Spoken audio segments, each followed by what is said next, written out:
अस्सलाम वालेकुम। एक बड़ी अपडेट मिडिल ईस्ट से आ रही है, जहां मिडिल ईस्ट की सूरत हाल में एक अहम तब्दीली देखने को मिल रही है और दुनिया के सबसे अहम समुद्री गुजरगाह स्टेट ऑफ हॉर्मुज एक बार फिर मरकज तवज्जो बना हुआ है। ईरान ने आज यह ऐलान किया है कि स्टेट ऑफ हॉर्मुज अब मुकम्मल तौर पर तमाम जहाज़ों के लिए खुला है, जो कि हाल ही में लेबनान सीज फायर के बाद एक अहम सिग्नल माना जा रहा है कि इलाकाई टेंशन को कम करने की कोशिश की जा रही है। तो पूरे लेबनान के अंदर इस वक्त जो आलम दिख रहा है वो सिर्फ और सिर्फ जश्न का माहौल दिख रहा है। लोग सड़कों के ऊपर झंडे लेकर निकल रहे हैं। लेबनान के अंदर चारों तरफ जीत के जश्न का माहौल दिख रहा है। छोटे बच्चे रहो या खवातीन रहो या आदमी रहो, सब लोग अपने हाथ में झंडे लेकर खुशी मना रहे। यानी ईरान ने जीत के बाद जो जश्न मनाया वही जश्न अब लेबनान के अंदर भी देखने को मिल रहा है। ईरान के मिनिस्टर अब्बास अगरची ने सोशल मीडिया प्लेटफॉर्म एक्स पर अपना पैगाम में कहा कि यह अहम समुद्री रास्ता पूरी तरह से सेफ है और तमाम तिजारती और दूसरे जहाज डेजिग्नेटेड रूट के जरिए गुजरना शुरू कर सकते हैं। इन्होंने वाज़ेह तौर पर कहा कि सीज फायर के दौरान यह रास्ता खुला रहेगा और अथॉरिटीज के जरिए प्रॉपर कोऑर्डिनेशन के साथ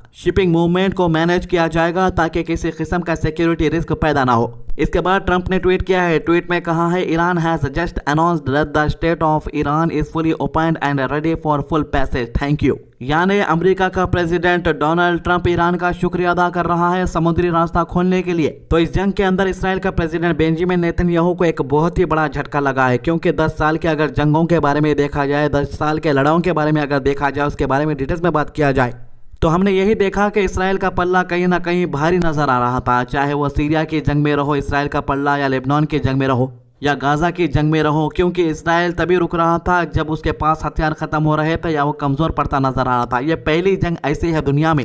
लास्ट 10 साल की बात की जाए तो इस जंग के अंदर चाहे वो अमेरिका रहो या इसराइल रहो, दोनों कमजोर पड़ चुके हैं। पहली बार ये दो मुल्क अपनी कमजोरी को छुपाने की कोशिश कर रहे हैं, लेकिन तस्वीरें साफ कह रही है। आलम यह हो चुका है कि बेंजामिन नेतन्याहू को टाइम देखना पड़ रहा है। जो शख्स कभी टाइम ही नहीं देखता था, कहता था कि टाइम मेरे हिसाब से चल रहा है, अब वो शख्स को भी टाइम देखना पड़ रहा है, साथ में मिनिस्टर भी टाइम देख रहे। स्ट्रेट ऑफ हॉर्मुज दुनिया का एक इंतहाई अहम ऑयल ट्रांसिट चौक पॉइंट माना जाता है, जहां से दुनिया का बड़ा हिस्सा ऑयल सप्लाई गुजरता है। गुज़िश्ता चंद हफ्तों में इस इलाके में शदीद टेंशन और डिसरप्शन देखने को मिली हुई, जिसने ग्लोबल एनर्जी सप्लाई के हवाले से गहरी तशवीश पैदा कर दी है। ऑयल मार्केट में भी अनसर्टेनिटी बढ़ गई थी और दुनिया भर के मुल्क की इकनॉमी पर इसका असर पड़ने का खतरा बढ़ गया था। इससे पहले इस हफ्ते के आगाज में अमेरिका का सदर डोनाल्ड ट्रंप ने ईरान के खिलाफ एक नेवल ब्लॉकेज का ऐलान किया था। ये ब्लॉकेज उस वक्त लगाया गया जब ईरान ने स्टेट ऑफ हॉर्मुज में ट्रैफिक को रेस्ट्रिक्ट कर दिया था और अपने मौक़िफ़ ये दिया था कि पाकिस्तान की मीडिएशन से होने वाला सीज फायर की कुछ शर्तें वायलेट हो रही है, जिसमें अमेरिका, इसराइल और ईरान शामिल थे। इस सूरत हाल ने सिचुएशन को और ज्यादा सेंसिटिव बना दिया था।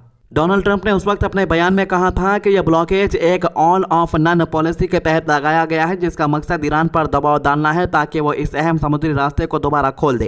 ट्रंप ने यह भी वाज़ेह किया था कि यह ब्लॉकेज यूएस उस वक्त तक बरकरार रखेगा जब तक ईरान के साथ एक मुकम्मल और वसी पैमाने पर एग्रीमेंट फाइनल नहीं हो जाता। हालांकि उस वक्त अमेरिका की तरफ से बड़ी बड़ी बातें की गई थी कि जो भी शिप यहां पर से गुजरेगी हमारे से परमिशन लेना पड़ेगा, हमारे बगैर परमिशन के नहीं जा सकेगी, जिसके बाद चाइना का इमीडिएट रिएक्शन आया। चाइना के ऑफिशियल्स ने कॉन्फ्रेंस करते हुए पहले ही कह दिया था कि भाई लड़ाई तुम दोनों के बीच में है, ईरान और अमेरिका के बीच में है, इसमें हमारा कुछ लेना देना नहीं है। अगर से हमारे जहाज रुकेंगे तो अच्छी बात नहीं रहेंगी। फिर उसके बाद जितने भी जहाज चाइना के थे सबको छोड़ दिया गया। इस दरमियान यूरोप से भी एक अहम डेवलपमेंट सामने आई, जहां यूनाइटेड किंगडम का प्राइम मिनिस्टर केयर स्टारमर ने ऐलान किया है कि ब्रिटेन और फ्रांस मिलकर स्टेट ऑफ हॉर्मुज में एक इंटरनेशनल मिशन लॉन्च करने जा रहे हैं। बीबीसी के मुताबिक ये मिशन मुकम्मल तौर पर पीसफुल और डिफेंसिव नेचर का होगा, जिसमें दुनिया के 10 से ज्यादा मुल्क हिस्सा लेंगे। इस मिशन का मकसद ये है कि शिपिंग रूट्स को सिक्योर बनाया जाए और किसी भी मुमकिन कॉन्फ्लिक्ट या डिस्ट्रप्शन को रोका जा सके। इस हवाले से अगले हफ्ते लंदन में एक प्लानिंग कॉन्फ्रेंस भी होने वाली है, जहां इस मिशन की तफसीली स्ट्रेटेजी तैयार की जाएगी। दूसरी तरफ इलाकाई सतह पर डिप्लोमेसी भी तेजी से जारी है। तुर्की के शहर अंटालिया में तुर्की, पाकिस्तान, इजिप्ट और सऊदी अरेबिया के वजीर खारजा एक अहम मीटिंग में शिरकत कर रहे हैं। रिपोर्ट्स के मुताबिक ये meeting ongoing US Israel Iran जंग के हवाले से हो रही है और इसका मकसद ये है कि इलाकाई मसाइल का हल भी इलाकाई सतह पर ही निकाला जाए।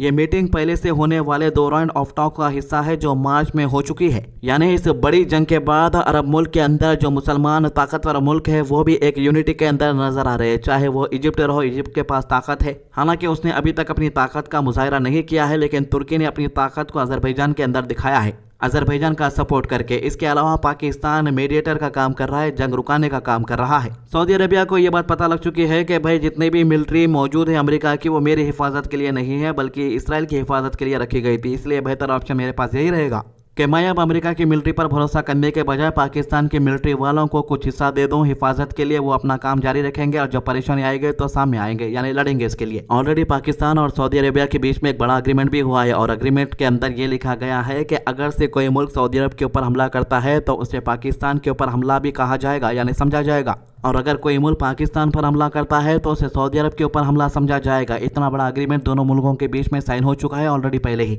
हालांकि इस एग्रीमेंट का असर ईरान जंग के अंदर देखा नहीं गया, इसीलिए नहीं देखा गया क्योंकि ईरान जो हमले सऊदी अरब के अंदर कर रहा था वो अमेरिकन बेसिस के ऊपर कर रहा था, ना कि सऊदी अरब के ऊपर। इसीलिए सऊदी अरब ने यह फैसला किया है कि भाई ये अमेरिका की मिलिट्री हमारे पास रह के भी कोई फायदा नहीं है, इसीलिए लोगों को हल्लू हल्लू करके निकालना ही बेहतर होगा। तो तुर्की अपनी खास जियोग्राफिकल और सियासी पोजीशन का फायदा उठाते हुए एक पुल का किरदार अदा कर रहा है, क्योंकि वो नेटो का मेंबर भी है और ईरान का पड़ोसी मुल्क भी। इस वजह से तुर्की वाशिंगटन और तेहरान दोनों के साथ राब्ता बरकरार रखते हुए है, जबकि पाकिस्तान के साथ मिलकर मीडिएटर का रोल भी अदा कर रहा है, जो कि इस पूरी सिचुएशन में एक अहम पहलू है। इस सब के दरमियान ईरान का मौक़िफ़ भी सामने आ रहा है, जहां ईरान के डिप्टी फॉरेन मिनिस्टर ने वाज़ेह तौर पर कहा है कि तेहरान किसी टेम्परेरी सीज़फायर को कबूल नहीं करता। उन्होंने कहा है कि ईरान एक कॉम्प्रहेंसिव और फाइनल सोल्यूशन चाहता है जो सिर्फ एक जगह तक महदूद ना रहे बल्कि पूरे रीजन पर अप्लाई हो। इनका कहना था कि लेबनान से लेकर रेड सी तक तमाम कॉन्फ्लिक्ट जोन एक ही एग्रीमेंट के जरिए रिजॉल्व किया जाना चाहिए ताकि मुस्तकबिल में इस किस्म के तनाज़ा दोबारा पैदा ना हो। ईरान के सदर मसूद ने भी इस मौके पर पाकिस्तान का खास तौर पर शुक्रिया अदा किया है। उन्होंने पाकिस्तान आर्मी चीफ आसिम मुनीर और पाकिस्तान का प्राइम मिनिस्टर शहबाज शरीफ की कोशिशों को सराहा, जिन्होंने अमेरिका और ईरान के दरमियान सीज़फायर करवाने में अहम किरदार अदा किया। इससे भी ये जाहिर होता है कि पाकिस्तान की डिप्लोमेटिक इंपॉर्टेंस अब इस रीजन में बढ़ती जा रही है। ट्रंप ने क्या कहा ट्वीट में, आप खुद देखिएगा। ये आज के 8 बजे का ट्वीट है, डोनाल्ड ट्रंप के ऑफिशियल पेज से ट्वीट किया गया है, जिसमें कहा गया है, thank you to Pakistan and its great prime minister and field marshal, to fantastic people, president Donald Trump. यानी अभी तक पाकिस्तान की तारीफ में डोनाल्ड ट्रंप ने कई बार ट्वीट कर दिया है, लेकिन ये ट्वीट ये दिखाता है कि पाकिस्तान का रोल एक अहम रोल बन चुका है इस जंग को रोकने में। तो हमारी मीडिया के अंदर ये बातें चल रही है कि एक मुल्क जिसके ऊपर ऑलरेडी कई सारे इल्जामात है, उसको जो है अमेरिका का प्रेसिडेंट बार बार शुक्रिया अदा कर रहा है। हमारी मीडिया वालों को एक बात ये समझना होगा कि दुनिया अपने फायदे के हिसाब से चल रही है, उनके हिसाब से नहीं चल सकती। जब तक अमेरिका का किसी मुल्क से फायदा होता रहेगा, उस मुल्क की तारीफ करता रहेगा, ये अमेरिका की पुरानी आदत है, नहीं है। इसके साथ डोनाल्ड ट्रंप ने एक अहम बयान दिया है, जिसमें उसने कहा है कि ईरान अब स्टेट ऑफ हॉर्मुज़ से सी माइंस हटा रहा है और इस अमल में अमेरिका फोर्सेस भी मदद कर रही है। उसने इस कदम को सेफ नेविगेशन के जरिए जरूर करार दिया है और कहा है कि ये तमाम एफर्ट इसलिए किए जा रहे हैं ताकि शिपिंग एक्टिविटीज दोबारा नॉर्मल हो सके। ट्रंप ने पाकिस्तान का भी खुलकर शुक्रिया अदा किया और कहा कि पाकिस्तान की लीडरशिप ने इस सीज़फायर को मुमकिन बनाने में एक की रोल अदा किया है। उसने ये भी दावा किया है कि ईरान अब दोबारा स्टेट ऑफ हॉर्मुज़ को बंद नहीं करेगा, जो कि इंटरनेशनल कम्युनिटी के लिए एक तसल्ली बख्श सिग्नल माना जा रहा है। लेकिन इस सब के बावजूद डोनाल्ड ट्रंप ने यह भी वाज़ेह कर दिया है कि नेवल ब्लॉकेज अभी भी बरकरार रहेगा। उसने अपने social media platform through social पर लिखा कि स्टेट ऑफ हॉर्मुज़ अब पूरी तरह से खुला है और बिजनेस के लिए रेडी है। लेकिन ईरान के खिलाफ लगाया गया ब्लॉकेज उस वक्त तक खत्म नहीं होगा जब तक एक 100% कंप्लीट एग्रीमेंट हासिल नहीं हो जाता। इसका कहना था कि नेगोशिएशंस के ज्यादातर नुकात पर एग्रीमेंट हो चुका है और जल्द ही फाइनल डील भी सामने आ सकती है। तो ये थी अभी तक की अपडेट। हमारे चैनल को सब्सक्राइब कीजिए, वीडियोस को ज्यादा से ज्यादा शेयर कीजिए। अल्लाह हाफिज।